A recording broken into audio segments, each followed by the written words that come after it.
So I went down a rabbit hole recently and I discovered exactly why conspiracy theories are so dangerous. Like you guys who watch the channel, you know what I'm about. I welcome every and all opinions and I'll have a discussion with you about anything, all right?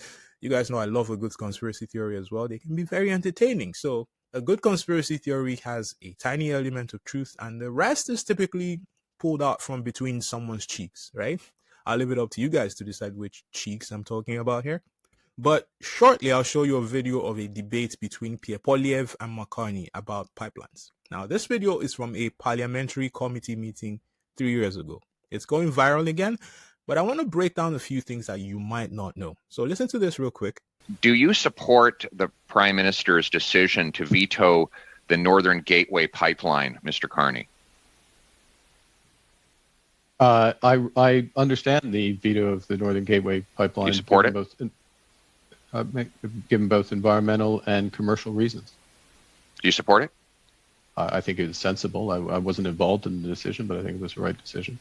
And yet your company has invested billions of dollars in oil companies in both Brazil and the UAE to buy pipelines. You bought billions of dollars of pipelines as a company in the last 5 years. Do you support those investments?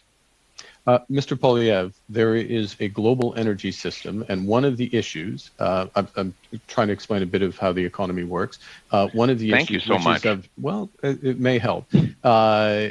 One of the issues for this committee in thinking about a sustainable transition. Do you support it? Where is Canada's role in those as energy transitions from fossil fuels to renewables?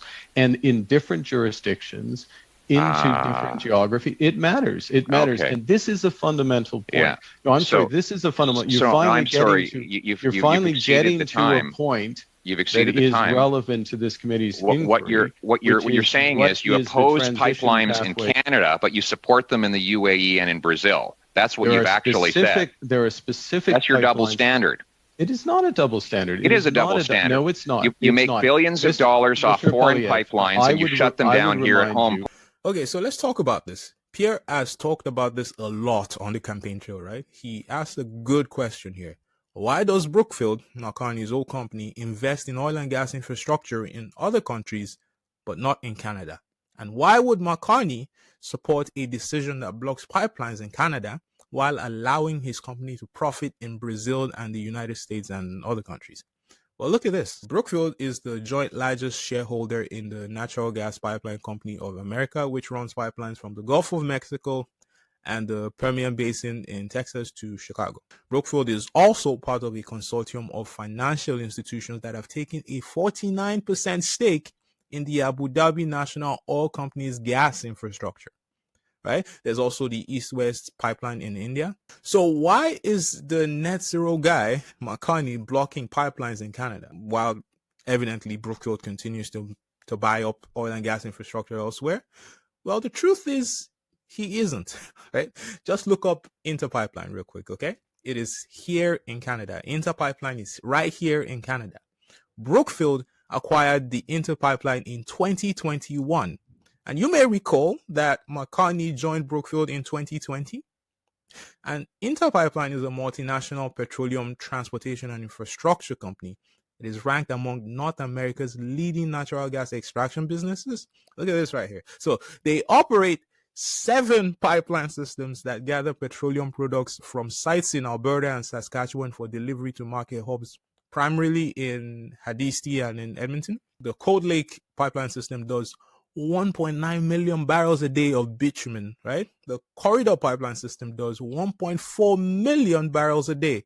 The Polaris pipeline system produces 1.3 million barrels a day. Those are long-haul pipelines, right? Again, this is all public information. So let's lay this bullshit to rest right now. Under Mark Carney, Brookfield did invest in pipelines here in Canada. But I think there's a bigger question that conservatives should really be asking. I think that you guys get distracted. There's a bigger question you should be asking. And someone asked it in my last video. Shout out to Abby_9. And I think this was an absolutely brilliant question. So she says, the damaging thing about Mark Carney, or the question to me is, who is he? Is he the net zero guy, or will he do anything to make money? In that way, he doesn't inspire trust. And this question is in reference to the fact that, well, if Mark Carney is such a net zero guy, how does he harmonize the fact that, well, Brookfield is still investing in oil and gas? Like, how does that correlate? I think that's a brilliant question, right? Think about everything we know about Mark Carney to this point. His work as UN Special Envoy on Climate Action and Finance, from his book Values, like all his work suggests he's the guy that would like to leave oil in the ground. And yet here he was chairing a company that owns pipelines everywhere, really, right? That I think is a more worthwhile question for people to put to Mark Carney as he runs for prime minister. Because yeah, if true, there's a certain hypocrisy to that, right? But you can really take that one step further. Some people in the conservative alt media have suggested, well, maybe he's not really a net zero guy. Here's where I would push back on that just a tad bit, right? Most people don't realize that Mark Carney was actually hired by Brookfield as the vice chair and head of ESG and impact funding investing. ESG, as many of you might know, means environmental social governance, right? He was hired as chair of ESG. ESG is basically a framework for measuring net zero. Okay. So that's what he was hired to do. Okay. Now, I'm actually going to read you Brookfield's press release from 2020 when Mark Carney was appointed. Mark Carney's job was to expand on Brookfield's existing strengths in ESG investing with the development of a group of funds that will work to combine positive social and environmental outcomes with strong risk-adjusted returns for investors. Okay? You see where I'm going with this?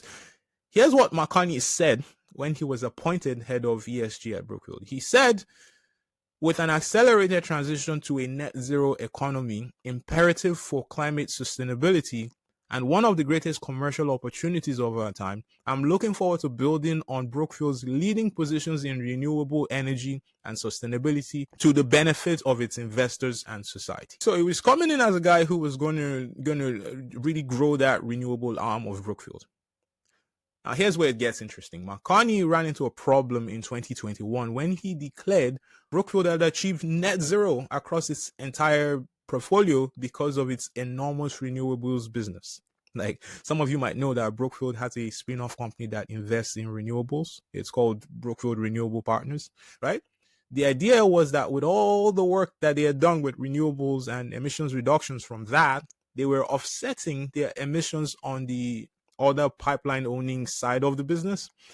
Well, the problem is this. Technically, that doesn't really count with climate activists. They call that greenwashing.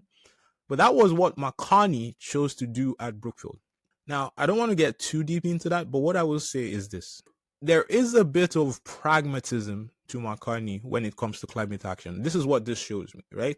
Because rather than try and close down all the pipeline owning sides of the business, he just tried to balance it out with the renewable side of the business and call that net zero. Now, some people, the climate activists, will call that hypocrisy. I think that's pragmatism, which is very interesting because you start to learn a bit more about the way Mark Carney thinks. But there's actually another theory out there, and this is the real elephant in the room. Clearly, it is not about Mark Carney's net zero beliefs. But why did Mark Carney oppose pipelines in Canada, as Pierre Poilievre said, right? That's the other theory that's out there. And that is the real elephant in the room, right? Clearly, it is not about his net zero beliefs because, as you saw, as I just told you, he is willing to balance that out with investments in oil and gas. That's what he did at Brookfield, right? So maybe it's all about money. Is he blocking more pipelines in Canada in order to corner the market and make a bunch of money for himself and for Brookfield? Now, that would be shady, wouldn't it? Right? That one's a bit harder to explain. It does look very shady if you don't know too much about Canada. First of all, ideally, the federal government and the provincial government do not own any pipelines or conduct any oil exploration by themselves, right? They grant approvals to a bunch of corporations like Cenovus, like Suncor, and the likes of them. They grant approvals to a bunch of these corporations, and these companies do the exploration and pay royalties to the government. So I'll give you an interesting example. It's very relevant today, actually. The reason the East-West pipeline was never built is multifaceted, right? Number one, Quebec didn't want the East-West pipeline. Like, some people say it is because they want to leave Canada still, and some people say it's because of the environment. Some other people say it has a minimum economic benefit for Quebec, and that's why they continue to reject the East-West pipeline. Look, whether you like it or not, it is tremendously difficult to get anything built in Canada. Like, Stephen Harper couldn't do it either. Like, here's a bit of history for you, right? In July of 2013, after a fuel-carrying railway car derailed and exploded in Lac Mégantic in Quebec, killing 47 people, Stephen Harper said projects like Energy East are good in principle. And a company called TransCanada Corp, they are now known as TC Energy, they got all excited when they saw the enthusiasm that followed the idea of the Energy East pipeline back in 2013. And TC Energy wanted to build the Energy East pipeline, right? They actually tried to get the environmental assessment done to get the progress into actually constructing the pipeline. The pipeline was supposed to go from Hadisti to St. John. They had all these beautiful plans to get a pipeline built. And guess what? The National Energy Board told them they would consider indirect greenhouse gas emissions in their review before giving an approval. Do you know what indirect greenhouse gases are? Those are substances that do not directly trap heat in the atmosphere, but contribute to the formation or increase of other greenhouse gases. So, for example, hydrogen would fall under indirect greenhouse gases. And hydrogen falls in that category because it can lead to the formation of methane and ozone, which are greenhouse gases. Now, after hearing that, TC Energy decided to cancel the project. Like, even now that we're facing this craziness from Donald Trump, it's not like Quebec is enthusiastically jumping on board and going, yo, build a pipeline, do it, whatever you need to do. Consent is sexy, you guys, and you just can't force Quebec or any other party. And I give you an example of Quebec, but there are other reasons, right? You can't force people, Canadians, to agree to a pipeline.